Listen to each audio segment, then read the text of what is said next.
Dr. Sue is having some technical challenges, so I am going to read off her script. So I'm going to be Dr. Sue for a second. Give me 1 second to let her know that I'll do it. Sure, sounds great. Thank you. Yeah, okay, so I have her script. So I am Kimmy Sue for now. Hello. And it is my pleasure to introduce today's Grand Round speaker, Dr. Yeo Won Kim.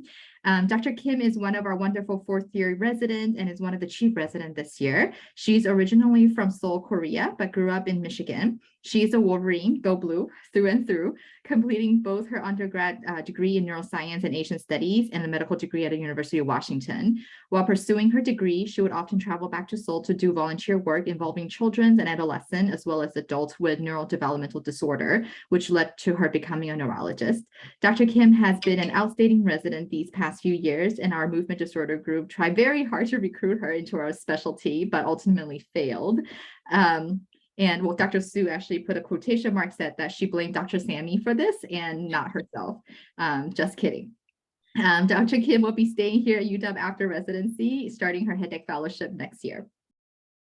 Right. Thank you for the introduction, Dr. Sue and Dr. Lin, and thank you all for joining me today. I don't know if any applicants are in the audience, but thank you for joining as well if you're here for Grand Rounds. So hopefully you can see my slide okay here. For my talk today, I will be reviewing an inpatient consult case of myoclonus that I saw at Harborview, and in the case discussion, I will be joined by movement specialist Dr. Annie Lin, who was the consult attending who saw the case with me, as well as epileptologist Dr. Binaz Esmaili, who is also involved in the case as the EEG attending. All right, I have no disclosure. And for the objectives of the talk, we will discuss the diagnostic and therapeutic approach to a clinical case of myoclonus, explore differentials and etiologies to consider in the evaluation of myoclonus, review the electrophysiology of cortical myoclonus with Dr. Ismaili, and review some treatment options for myoclonus as well.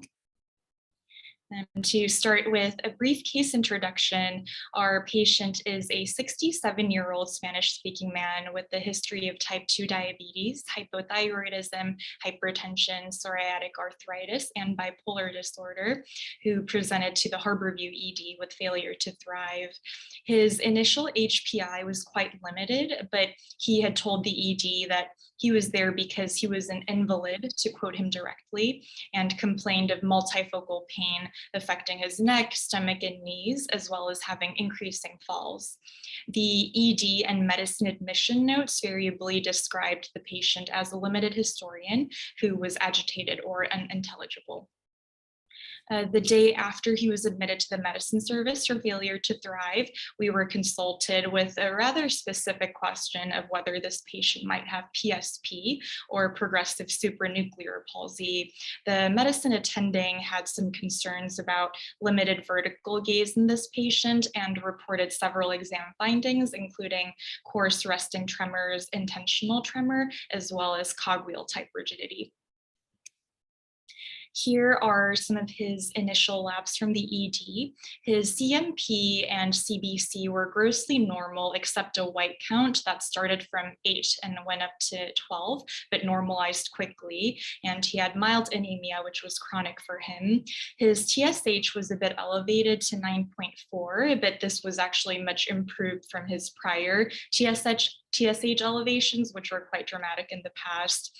His MAG was normal. His UA only showed some trace ketones, ammonia, folate, vitamin B12, as well as COVID were unremarkable, and his urine drug screen was only positive for acetaminophen. He got a head CT in the emergency room, which showed some mild chronic microvascular ischemic changes and just a little frontal scalp soft tissue swelling. He also underwent a CT C-spine given the fall history, and that showed multi-level cervical spondylosis with disc height loss, which was reported as stable from 2 years prior. Once we were able to gather more history from this patient, we learned that he was presenting from subsidized housing due to pain and increasing falls. His case manager had prompted him to present to the ED out of concern for inability to care for himself. And he told us that he had developed shaking or tremors all over his body, worst at the hips since about 5 months ago and gradually worsening over time. He noted that the tremors are better at rest and worse with activation, and he endorsed difficulty walking and having increasing falls, which were what ultimately led him to present to the ED. On his exam, his vitals were normal. For mental status, he was alert, but he was intermittently frustrated or tearful. He was giving short answers in Spanish to direct questions using 2 to 4 word phrases, but he did have a loud voice and was yelling from time to time. And he had an intermittent voice tremor during his speech, which was not sustained, and he was able to follow commands with prompting. For cranial nerves, he had full visual fields. His extraocular movements were intact, though with saccadic intrusion.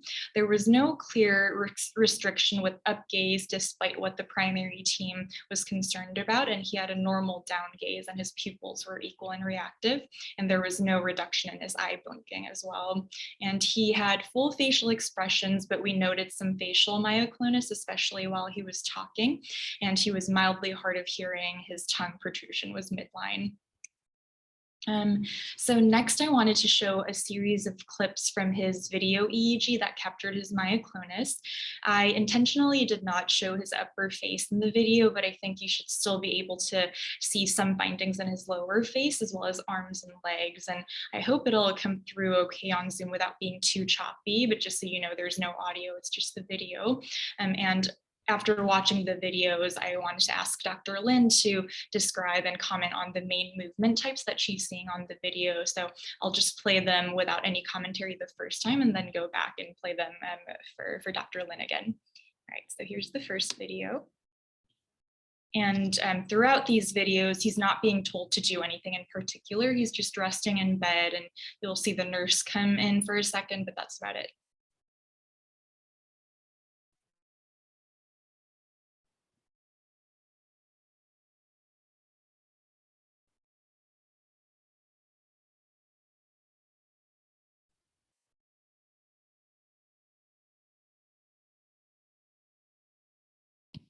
So there's the first video. And then this one, you'll see more movements in his legs, his right leg.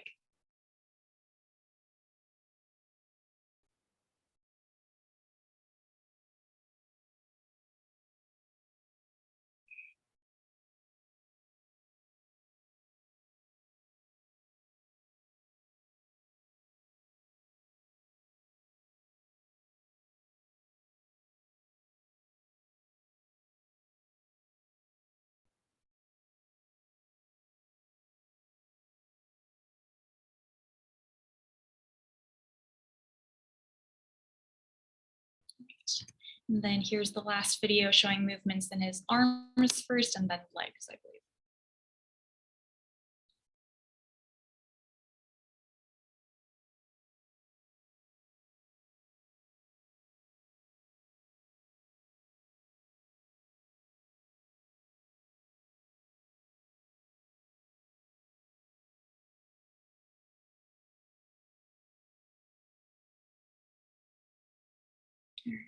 So now I'm going to go back and replay the videos. Dr. Lin, would you be able to tell us the main features that stand out to you on his movement exams? I'll start with video 1 here. So as you can see, when he's completely at rest, he doesn't have a lot of sort of adventitious movement when he's completely at rest. But when he's trying to do something, whether it's lifting the right arm or now with his left arm, he has a lot of these quick jerking, but irregular and not really rhythmic kind of movement. You see that mostly in his left arm, a little bit in the right at the beginning of the video, as well as some truncal movement. I don't see very much on his face. I remember seeing him as an inpatient, but on the video, I don't see a lot of the movement on the face. Yeah. And then here's the next one with his leg movements. Yeah, the leg movement is a little bit harder because it doesn't seem as jerky as the arm, and it's a little bit hard to tell what he's like trying to do at the moment. It can be a little bit harder to differentiate between myoclonus, which is tend to be more jerky and irregular, versus a tremor, which is a more sort of rhythmic, smoother kind of movement. So this one just on its own is a little bit harder to tell. And he doesn't have as much of an upper body movement in this one. But as you can see, again, when he's completely aggressive in his upper body, there's not a lot of movement there. So not resting tremor or anything like that. Right. Okay. And then I'll just play the last one more time. And the shoulder jerking that he has a little bit over there with movement. And I think maybe you can call the leg movement a little bit jerky, but I think that's also just because I already know what his movement looked like. But again, I think the upper extremity, especially the left arm, is quite obvious that these kind of quick jerking movements are more like phenomenology wise, I think we will categorize more like myoclonus. I see. Thank you. All right. So here is the remainder of his physical exam. For his motor exam, his tone exam was quite limited because any muscle activation would cause this type of myoclonic type movement, left greater than right. He had both positive and negative myoclonus on our exam and symmetric bradykinesia. He didn't really have much in the way of a resting tremor, like Dr. Lin mentioned. He had full strength in his biceps and triceps and at least anti-gravity in the hip flexors, although he refused to participate in detailed lower extremity strength testing. For his reflexes, he was 3 and symmetric throughout. He had a positive left-sided Hoffman's, which was negative on the right. He had a positive palmomental reflex and jaw jerk. He had bilateral pectoralis reflexes, but no ankle clonus, no Babinski, and we thought he might have a possible glabellar reflex as well. For cerebellar testing, he had no nystagmus. His rapid alternating movements were impaired, but largely confounded by the myoclonic interruptions, and he was notably dysarthric. We couldn't really test for sensation because of his limited participation and didn't test for gait because of safety reasons. Moving on to some more clinical information on this patient, he had a history of bipolar disorder for which he was on divalproex ER, 1,000 milligrams BID, and quetiapine 200 milligrams in the morning and 400 milligrams at night. For psoriatic arthritis, he was on Humira. And for his history of hypothyroidism, which had progressed to the point of myxedema, coma at one point in the past, he was on levothyroxine. And for his various pain issues, he was on gabapentin. For his social history, even though his initial ED Utox was negative, he had a history of cocaine, benzodiazepine, and alcohol use disorder. And he also told us that he had served in the Colombian army in the past, and he was imprisoned by the guerrillas and spent some time in the jungles. And he had no notable family history of movement disorder. Notably, after we saw him, we found some outside hospital records showing that he had presented to an outside ED with chest pain and respiratory distress and found to have an NSTEMI. He went on to have a PEA arrest secondary to laryngeal edema and respiratory failure. And he had a prolonged 5-month-long hospital course at that outside hospital that was complicated by multiple failed extubations, acalculous cholecystitis, as well as pneumonia, and he developed severe refractory delirium that required a Precedex drip, as well as a trial of various agents, including levetiracetam, valproic acid, quetiapine, clonidine, as well as PRN haloperidol. As far as we could tell on the outside records, there was really no mention of seizures or abnormal movements. But what ended up happening was the patient requested discharge home before adequate home support was set up, and then presented to the Harborview ED only days after his outside hospital discharge due to failure to thrive, as we talked about. Next, I wanted to review some fundamental features of myoclonus and other movement types that may be confused with myoclonus. As Dr. Lin described earlier, myoclonus is defined as sudden, brief, shock-like involuntary movements that are associated with bursts of muscular activity in the case of positive myoclonus, or silencing of muscular activity in the case of negative myoclonus. Myoclonus typically presents as short non-rhythmic jerks lasting between 10 to 50 milliseconds, rarely longer than 100 milliseconds, often without any discernible pattern, but it can be prolonged, as in the case of dystonic myoclonus, and it can be rhythmic and resemble tremors. In certain circumstances. And as we all know, myoclonus in and of itself is not necessarily pathologic. So hypnic myoclonus or sleep jerks, for example, are present in the general population. I wanted to touch on how to distinguish myoclonus from other movement types briefly. So the lightning-like square wave character of myoclonus helps to differentiate it from rhythmic oscillations, or chorea, which are larger random flowing movements that look dance-like or writhing. And then dystonia, which has a longer burst duration greater than 100 milliseconds, often with sustained twisting posturing. And then tics, which also have a burst duration greater than 100 milliseconds and may be suppressible temporarily. And then lastly, fasciculation, which affects a single muscle with minimal movement effect. So here are some topics that I wanted to discuss with Dr. Lin, with all of that information in mind. And Dr. Lin, you already touched on a lot of this when you were going through this patient's videos, but I wanted to ask you again to help us understand how you would go about trying to localize or categorize this patient's myoclonus, and what particular features on his exam helped you identify his exam findings as myoclonus, as opposed to what the primary team was concerned about, like Parkinsonism, PSP, rigidity, or tremors. Yeah, and I think so for movement disorder people, I think in addition to what we do in neurology, where we localize first before we provide a differential, we first try to figure out, like, define the phenomenology, like what exactly is the movement look like. And it is a lot easier when you read it in textbook, where it's like a quick jerking movement. But in reality, I think there's sometimes a lot of crossover, and we might use like dash line, myoclonic-ish or dystonic-ish. So a lot of the time there's quite a bit of overlap. But when I see a patient who has quick movement that is jerky and not very regular, myoclonus is usually on my differential.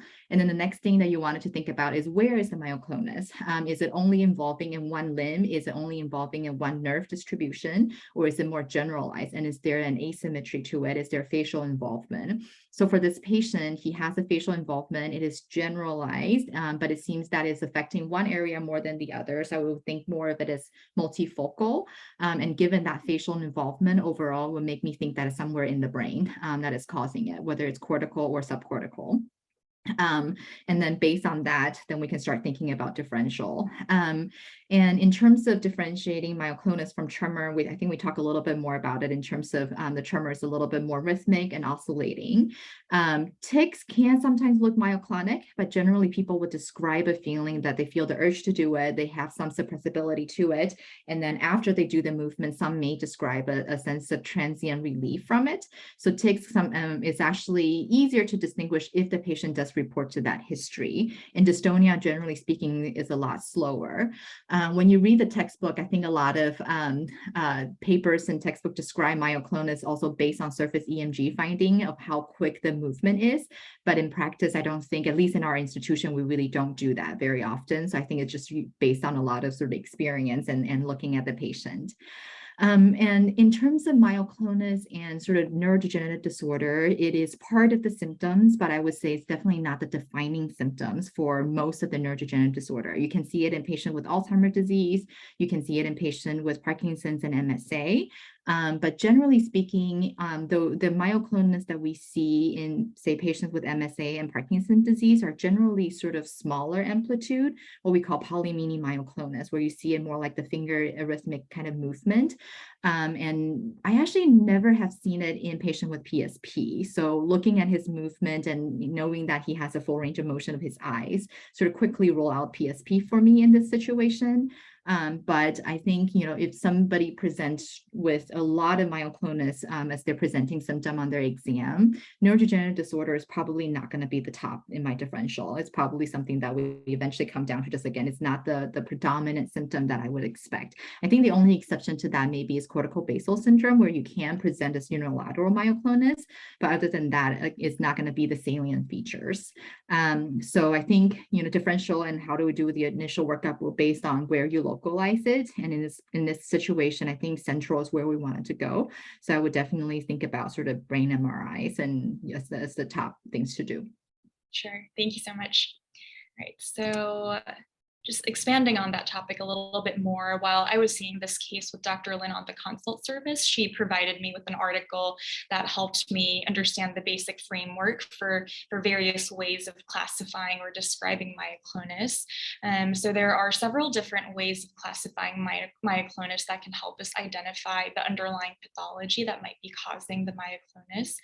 So you can describe myoclonus by its distribution, and whether it's focal, multifocal, segmental, axial, or generalized, or by its trigger, and whether it's present in reflex or stimulus induced, including sensory, visual, auditory, or emotional stimuli. And myoclonus is also one of the movement disorders in which it's important to localize between cortical, subcortical, spinal, and peripheral sources. And from a clinical standpoint, it's thought that the physiological classification of myoclonus based on the presumed source or localization is really helpful in figuring out the etiology and guiding therapy as well. And next, we'll go through myoclonus classification by localization in a little more detail. So first is cortical myoclonus, which is the most common form of myoclonus encountered both in the inpatient and outpatient setting. It affects the distal upper extremities and the face the most because these body areas have the largest cortical representation. Cortical myoclonus tends to be focal or multifocal, like Dr. Lin mentioned, and it's often action or stimulus induced, and it can affect speech and gait as well. And there's often a positive and or a negative myoclonus component.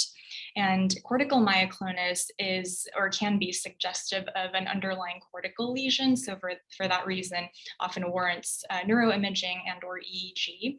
And some examples of cortical myoclonus include post-hypoxic myoclonus, progressive myoclonic epilepsies, or progressive myoclonic ataxias, which I'll touch on in a little bit. Next, there's subcortical or brainstem myoclonus, which originates between the cortex and the spinal cord. Brainstem myoclonus is marked by generalized jerks due to the dense fibers that are running through the brainstem, as well as sensitivity to auditory stimuli. Some examples of brainstem reflexes include startle reflex, which is a physiologic brainstem myoclonus, hyperplexia, which is a pathologically heightened startle reflex, reticular reflex myoclonus, which is another rare form of generalized brainstem myoclonus, as well as palatal myoclonus. There are two main subcategories under the division of spinal myoclonus. So segmental myoclonus is confined to one or a few contiguous myotomes, and it is often symptomatic of an underlying structural lesion, such as syringomyelia, myelitis, cord trauma, vascular lesion, or malignancy, and also warrants imaging as part of the workup. Propriospinal myoclonus is mediated by axial muscles being recruited up and down the spinal cord via interconnecting propriospinal pathways.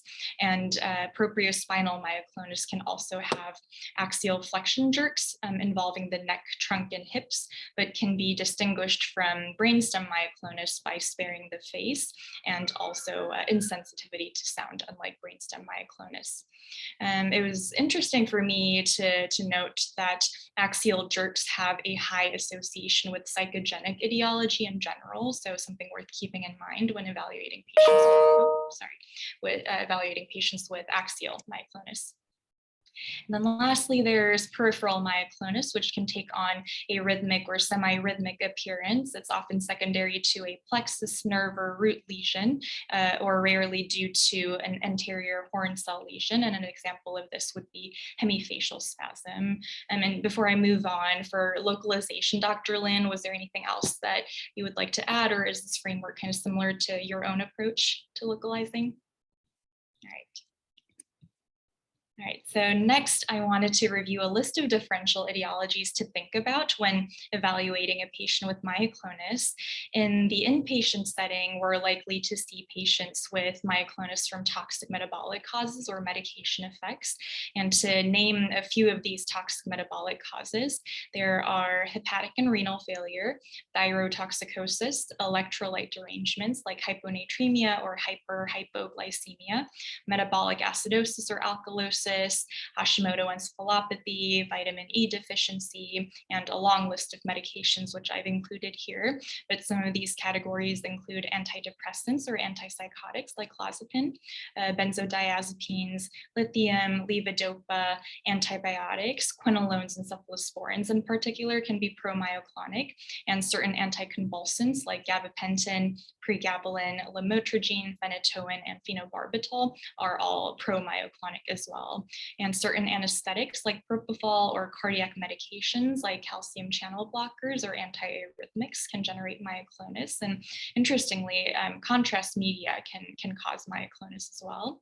And some other rare toxic causes of myoclonus include chronic alcohol abuse and withdrawal, and aluminum dialysis. So this is called the dialysis syndrome, when patients develop myoclonus after having a dialysis run. And then lastly, gasoline sniffing. And next, there's post-anoxic or chronic post-hypoxic myoclonus, also known as Lance-Adams. This is a cortical and multifocal action-induced myoclonus with a positive and negative component most of the time. And it's marked by this bouncy leg syndrome, which is due to prominent negative myoclonus affecting the legs. And Lance-Adams typically emerges days to weeks after anoxic injury and is notoriously resistant to treatment, and it can be quite debilitating due to gait impairment or other motor issues that it can cause. There are certain neuroinfectious etiologies like herpes simplex or neuroborreliosis or Lyme, and there are hereditary conditions like hereditary essential myoclonus or myoclonus dystonia, which are autosomal dominant conditions that often start in childhood.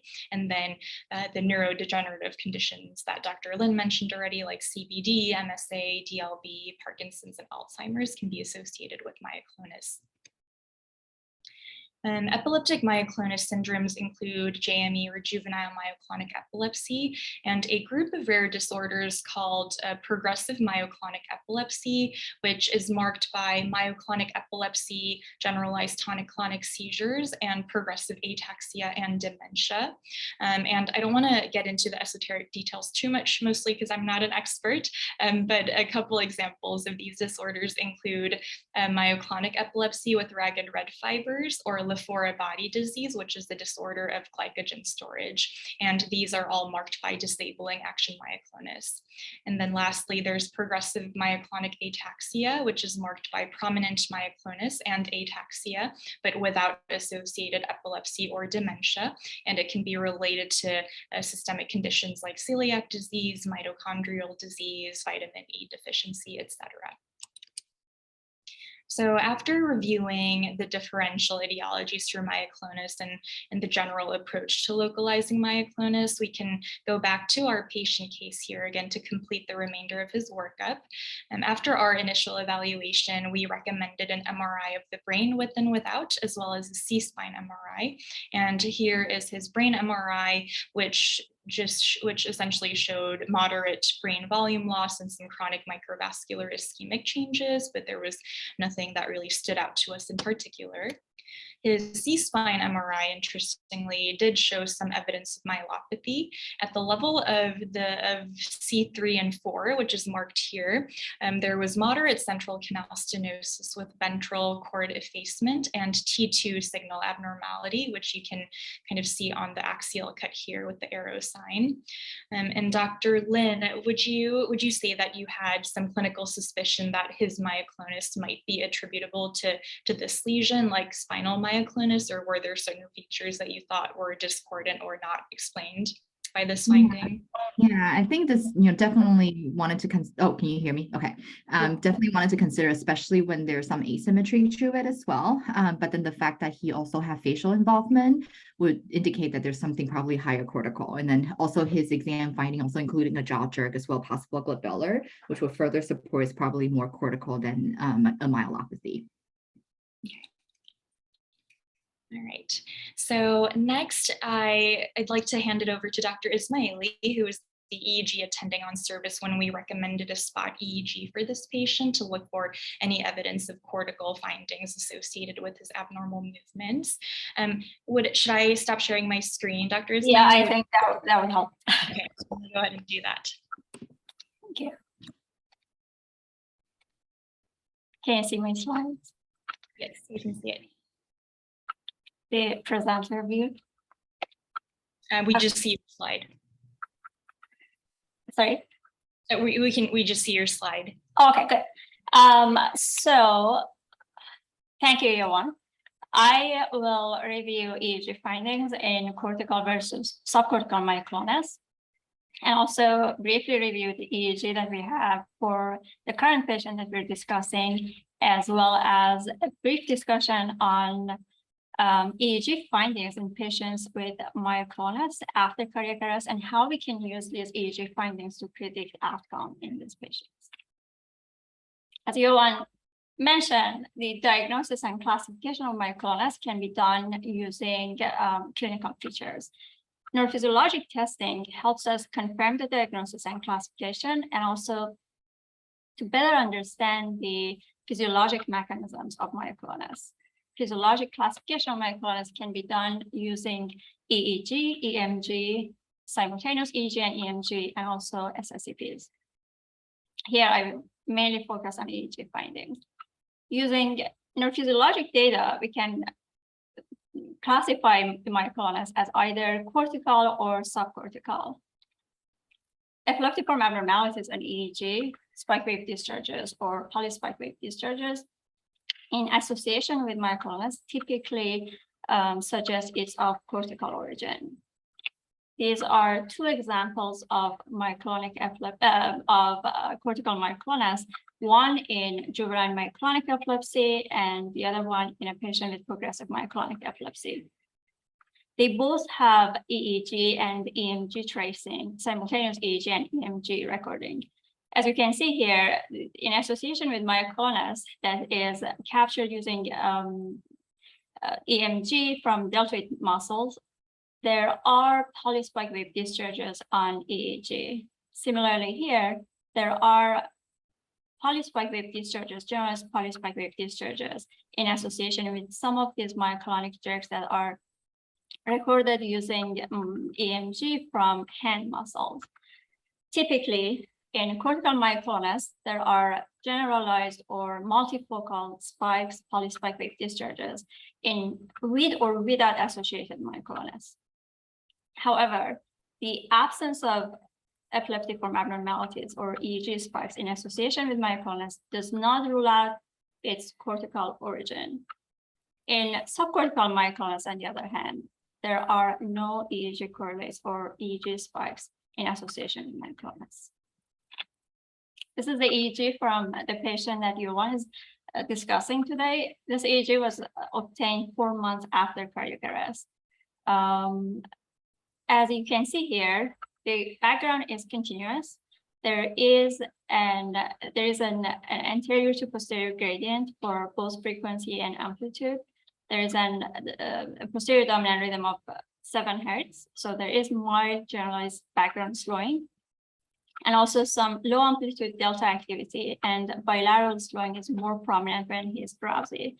When he is awake, there are bilateral high amplitude movement and myogenic artifacts in association with his myoclonus. And we didn't see any epileptiform abnormalities in association with his myoclonus. This is another example of his myoclonus and EEG, again, bilateral movement myogenic artifacts correlating with his myoclonus. And we didn't see any epileptiform abnormalities. Like what I said, the absence of epileptiform abnormalities in association with myoclonus does not rule out the possibility of its cortical origin. The continuous background here suggests that the cortical component of the complex cortical subcortical network is relatively intact. Myoclonus is overall common in patients with cardiac arrest. It occurs nearly in 20% of patients resuscitated from cardiac arrest. There are some clinical and EEG differences between myoclonic status, a condition that is highly associated with poor prognosis after cardiac arrest, and Lenz-Adams syndrome, where myoclonus is amenable to improvement with awakening from coma with some preserved cognition to some extent. And the most distinguishing feature between the two is absence or presence of coma. Patients with myoclonic status are more likely to be comatose off sedation. Patients with Lenz-Adams syndrome, on the other hand, show some improvement in mental status, and they can be awake when sedation is off in the early phase of cardiac arrest. They can show some purposeful movements. And also, the myoclonus in patients with myoclonic status is typically generalized multifocal, but in patients with Lenz-Adams syndrome is intention-induced or action-induced. The myoclonus in myoclonic epilepsy is typically present in early phase within the first couple of days of cardiac arrest. However, in Lenz-Adams, myoclonic could be present early, but can have a chronic phase and can be present days or weeks after cardiac arrest. Some studies have shown that patients with myoclonic are likely to have ischemic brain injuries with neuronal necrosis, while patients with Lenz-Adams syndrome are more likely to have hypoxic brain injury without irreversible infarction on brain MRI. Similarly, there are EEG differences between patients with myoclonic status and also Lenz-Adams syndrome. Patients with myoclonic status in early phase are more likely to have a burst suppressed background, absent reactivity during hypothermia or after return to normothermia, and also they're more likely to have identical bursts of high amplitude generalized spike wave discharges that are typically locked with myoclonus in early phase of cardiac arrest. Patients with Lenz-Adams syndrome in early phase are more likely to have continuous background with present reactivity during hypothermia and also return to normothermia.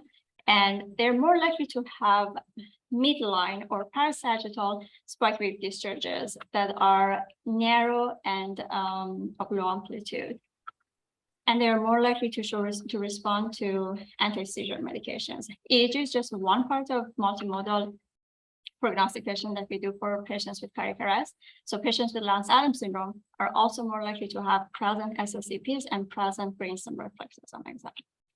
These are EEG examples of EEG patterns that we see in patients with myoclonic status. As you can see, these are the relatively identical bursts of high amplitude spike wave discharges, polyspike wave discharges here in the setting of a burst suppressed background. This pattern typically evolves into less complex, low amplitude, generalized periodic discharges, and again, in the setting of a attenuated or suppressed background. On the other hand, these are probably the earliest EEG findings in patients with Lenz-Adams syndrome. The background is continuous, and they're more likely to have low amplitude spikes around midline or parasagittal here. And this EEG was obtained about a month after cardiac arrest in the same patient. Again, continuous background with less frequent epileptiform discharges because they are more likely to respond to anti-seizure medication. So overall, in summary, Lenz-Adams syndrome is rare after cardiac arrest. some EEG patterns may help differentiate Lance-Adams syndrome from myoclonic status. It's a condition that has poor prognosis. And myoclonus associated with Lance-Adams syndrome can be present early, or it can run a chronic course. And awareness can be delayed up to 3 weeks. So if you suspect Lance-Adams syndrome, you should give those patients plenty of time to wake up from coma. Stop sharing. Thank you so much, Dr. Ismaili. I'll start sharing my screen again.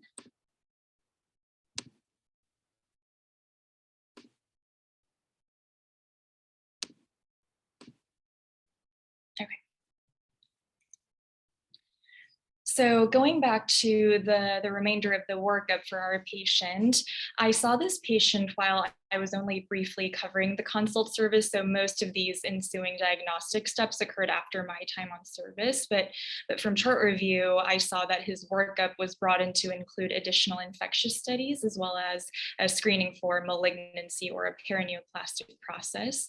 The patient underwent a CT chest, abdomen, pelvis that showed 4 ill-defined hepatic lesions, which are concerning for metastases, and then 2 sites of luminal narrowing in the distal transverse colon and splenic flexure, which may be related to peristalsis, though unable to exclude underlying mass, according to the radiology report.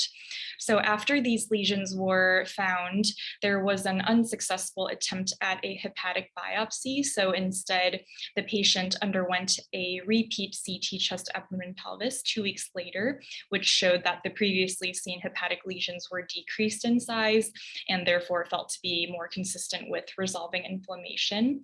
And he also underwent a colonoscopy, which was negative, as were his CEA and CA19-9 levels.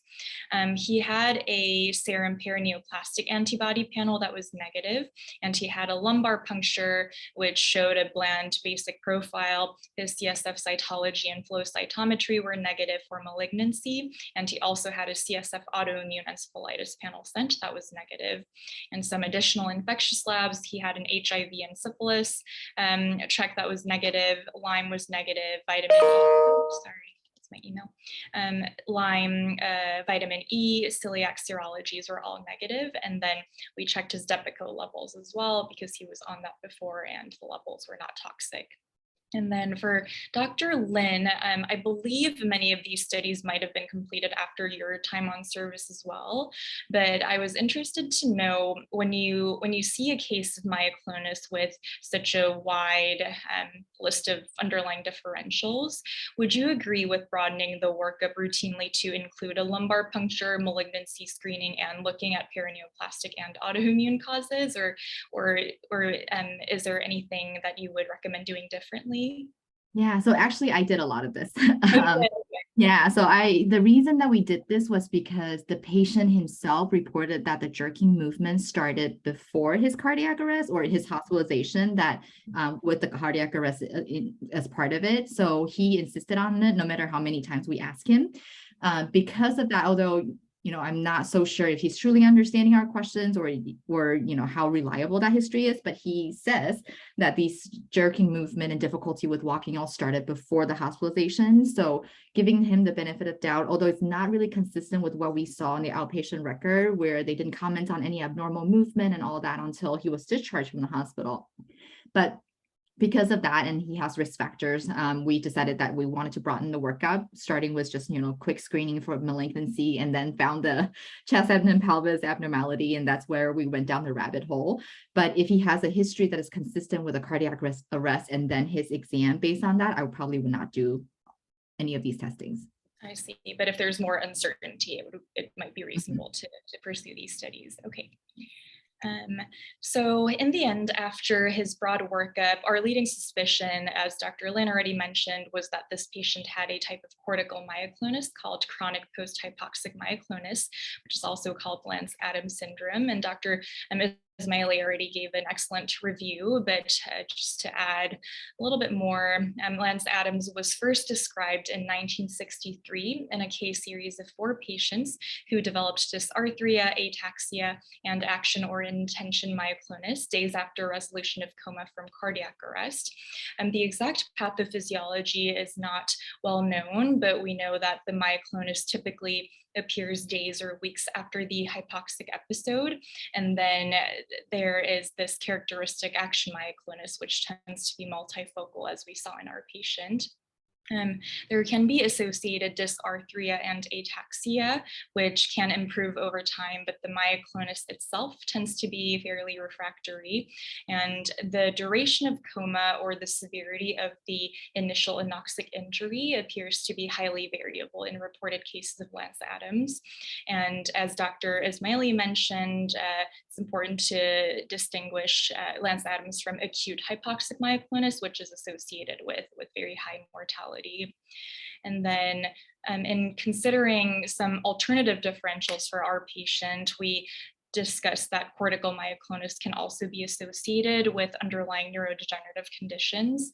Our patient did seem to have some degree of underlying cognitive limitations or decline according to the primary team and had clear frontal release signs, but his exact cognitive trajectory was ultimately difficult to interpret in the setting of his limited history and also confounding factors like his bipolar disorder and active antipsychotic use. And we thought other familial or essential myoclonic conditions would be unlikely in this patient in the absence of pertinent family history and the late age of onset of presentation. I also wanted to review some first-line medication options for the treatment of myoclonus. For cortical myoclonus, like Lance Adams, the treatments of choice are GABAergic inhibitory medications like valproate or benzos, namely clonazepam. Levetiracetam or its cousin piracetam can also be helpful. And it's interesting to note that phenobarbital, carbamazepine, and lamotrigine can paradoxically worsen cortical myoclonus and are best avoided for this reason when there's concern for cortical myoclonus. AEDs used for cortical myoclonus are not as effective in subcortical or spinal myoclonus, but clonazepam seems to be the drug of choice. And then for segmental myoclonus, botulinum injections can be effective. For peripheral myoclonus, it seems like there's no great medication option, but there's some evidence supporting the use of carbon, specifically in the case of hemifacial spasm. Dr. Lin or Dr. Esmaili, would you have any other comments to share regarding how you utilize these options in your clinical practice or their efficacy? When in doubt, go for the benzos.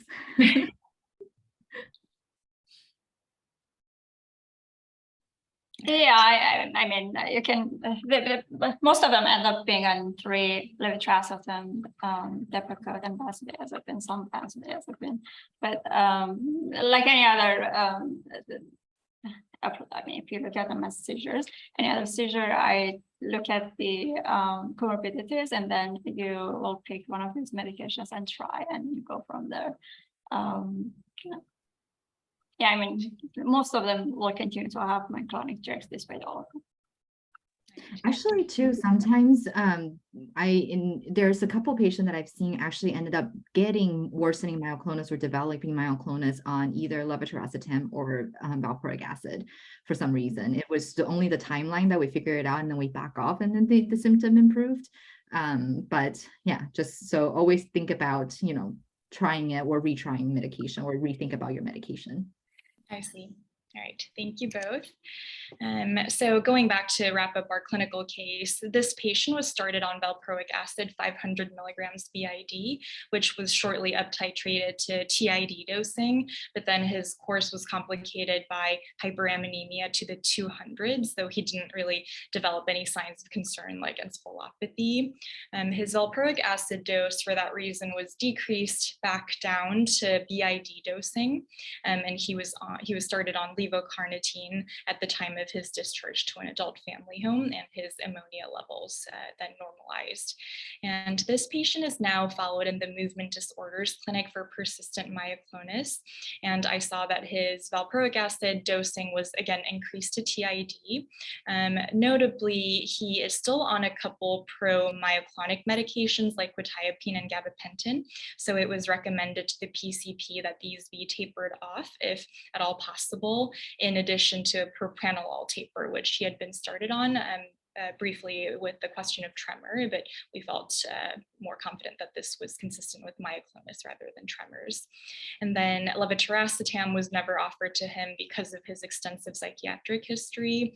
And I saw that at the time of his most recent visit in September, he was still complaining of significant leg buckling, causing him impairment in his daily functioning and mobility. Finally, here are some general clinical tips that I was able to gather from reviewing this case in pertinent literature. I think it's important to note the distinction that acute onset myoclonus is more common in toxic metabolic conditions versus more chronic or progressive onset in neurodegenerative conditions or progressive myoclonic epilepsies. And then in the evaluation of myoclonus, it's important to look for other associated red flags, such as evidence of systemic disease, ataxia, epilepsy, or dementia. And then a thorough review of family history and medications may reveal certain risk factors for genetic syndromes or secondary myoclonus from medication side effects. And then lastly, it's important to look for stimulus sensitivity and focality to help localize the myoclonus. And here are my sources, and that is all I have for my Grand Rounds case review. I'd like to give special thanks once again to Dr. Ismaili and Dr. Lin for helping me with the case, as well as Dr. Hugh, who helped me review the topic of myoclonus. And then it looks like there are a few questions, so I can open it up to any other comments or final words from Dr. Lin or Dr. Ismaili and from the audience as well.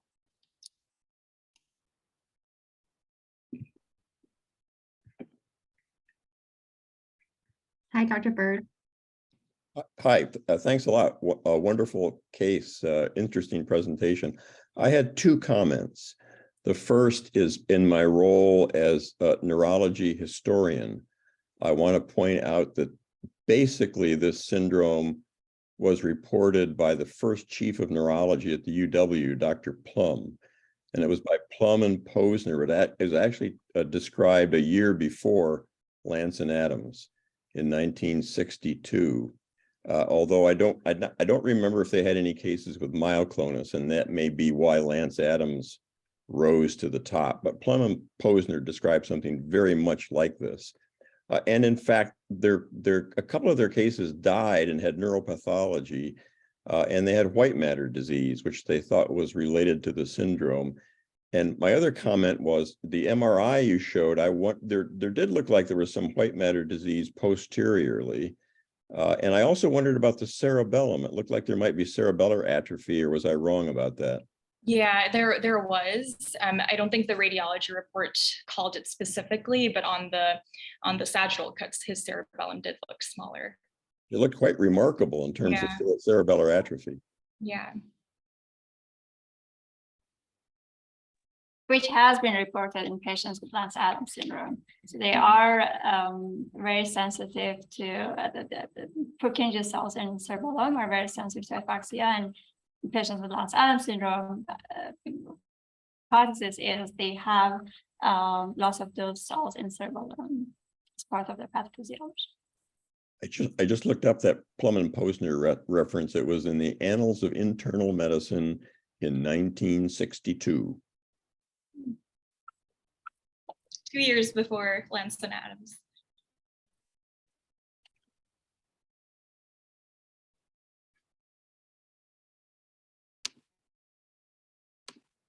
Should we move over to the chat if there are any other questions? Take a look here.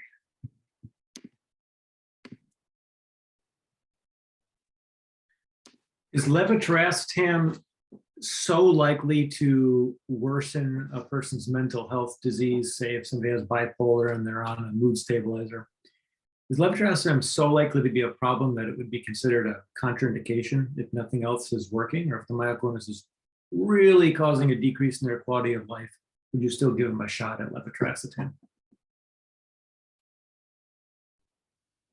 I personally will probably try if there's really no other choices.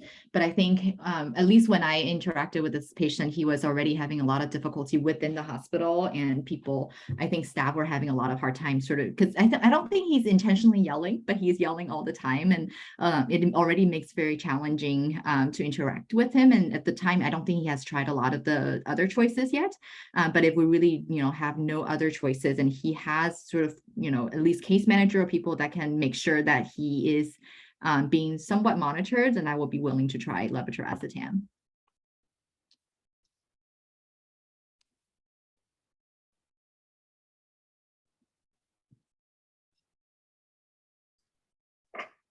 This patient also had rigidity as part of their movement disorder, or they did not?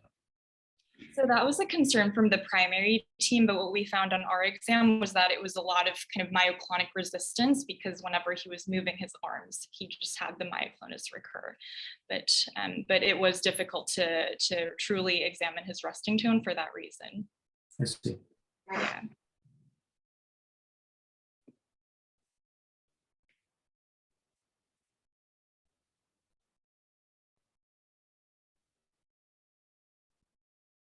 Thank you, Yeo Won. Such an interesting case. Thank you both. Thank you, Yeo Won. That's great. Bye all.